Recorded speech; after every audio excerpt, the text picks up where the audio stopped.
ಎಲ್ಲರಿಗೂ ನಮಸ್ಕಾರ. ನನ್ನ ಹೆಸರು ಪ್ರಜ್ಞಾ ಅಂತ. ನಾನು ಅಂತರಗಂಗಾ ಬುದ್ಧಿಮಾಂದ್ಯ ಮಕ್ಕಳ ವಸತಿ ಶಾಲೆಯಲ್ಲಿ ಮುಖ್ಯ ಕಾರ್ಯನಿರ್ವಾಹಕಿಯಾಗಿ ಕಾರ್ಯವನ್ನು ಮಾಡ್ತಾ ಇದ್ದೇನೆ. ನಮಗೆ ಬಿ ಫ್ರೆಂಡ್ ಲೈಫ್ ಸಂಸ್ಥೆಯಿಂದ ವಿಶೇಷವಾದ ಕೊಡುಗೆಯನ್ನು ಕೊಟ್ಟಿದ್ದಾರೆ.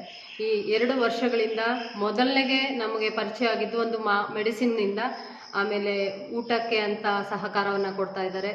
ಹಾಗೆಯೇ ನಮ್ಮ ಹದಿಹರೆಯದ ಮಕ್ಕಳಿಗೆ ಸ್ಯಾನಿಟರಿ ಪ್ಯಾಡ್ನ ಕೊಡ್ತಾ ಇದ್ದಾರೆ. ತುಂಬ ಅನ್ಯೋನ್ಯತೆಯಾಗಿ ನಮ್ಮ ಸಂಸ್ಥೆಯ ಜೊತೆ ಬಿ ಫ್ರೆಂಡ್ ಅವರು ಒಡನಾಟವನ್ನು ಬೆಳೆಸ್ಕೊಂಡಿದ್ದಾರೆ. ಬಿ ಫ್ರೆಂಡ್ ಅಲ್ಲಿ ಕೆಲಸ ಮಾಡ್ತಾ ಇಕ್ಕಂಥ ಎಲ್ಲ ಪದಾಧಿಕಾರಿಗಳಿಗೂ ನಮ್ಮ ಸಂಸ್ಥೆಯ ಪರವಾಗಿ ಹಾಗೂ ನನ್ನ ವೈಯಕ್ತಿಕವಾಗಿ ನಾನು ಅವರಿಗೆ ಹೃತ್ಪೂರ್ವಕ ನಮನಗಳನ್ನು ಸಲ್ಲಿಸ್ತೇನೆ.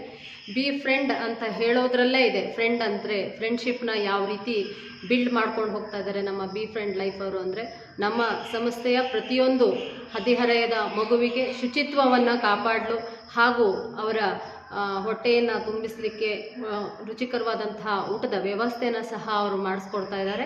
ಅವ್ರಿಗೆಲ್ಲರಿಗೂ ಮತ್ತೊಮ್ಮೆ ನಾನು ಹೃತ್ಪೂರ್ವಕ ಕೃತಜ್ಞತೆಗಳನ್ನು ಸಲ್ಲಿಸ್ತಾ, ಇದೇ ರೀತಿ ನಮ್ಮ ಅಂತರಗಂಗಾ ವಿದ್ಯಾಸಂಸ್ಥೆ ಹಾಗೂ ಬಿ ಫ್ರೆಂಡ್ ಲೈಫ್ ಇದೇ ರೀತಿಯ ಫ್ರೆಂಡ್ಶಿಪ್ನ ಮುಂದುವರಿಸ್ಕೊಂಡು ಹೋಗಲಿ ಅಂತ ಹಾರೈಸ್ತಾ, ಅವ್ರಿಗೆ ಮತ್ತೊಮ್ಮೆ ದೇವರು ಉತ್ತಮ ಆರೋಗ್ಯ ಭಾಗ್ಯಗಳನ್ನು, ಸುಖ ಶಾಂತಿ ನೆಮ್ಮದಿಯನ್ನು ಅನುಗ್ರಹಿಸಲಿ ಅಂತ ನನ್ನ ವಿಶೇಷಚೇತನ ಮಕ್ಕಳ ಪರವಾಗಿ ಬಿ ಫ್ರೆಂಡ್ ಲೈಫ್ನ ಪ್ರತಿಯೊಂದು ಪದಾಧಿಕಾರಿಗಳಲ್ಲೂ ಕೋರ್ಕೊಳ್ತೇನೆ.